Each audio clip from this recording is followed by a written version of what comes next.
Hello everybody. So I hope you have been enjoying our little tips so far. Today's tip is I want to introduce you actually to your own mind.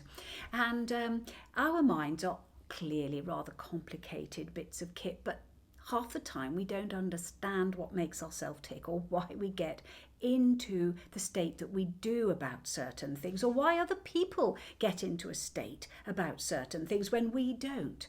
So what I want to just introduce you to today is this little tiny overview. And it does come with a diagram, and if you would like to see the diagram of it later, do please ask and we'll give us your email and we'll send you one across. Now, what it is this. Inside your marvellous brain, you have two main aspects. One we are going to call reasonable mind, which is really your Mr. Spock zone. So Mr. Spock has no emotion, only sees it logically, and that's all he's doing with his thoughts and processing. Whereas the other side is the emotional side. Frightfully flamboyant, gets excited, feels things passionately. Okay. Now, the best place to be is in the middle. You need your emotions.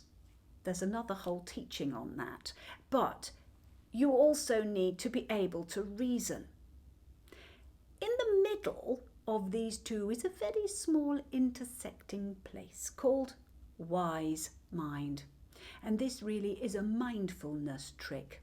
And it's one that we can all learn to use, because some of us, if you imagine two circles, some of us spend all our time out here being fiercely logical and scientific and not giving emotions any room at all. Whereas others are always over here and never think things through properly. But what you want is where they mesh together.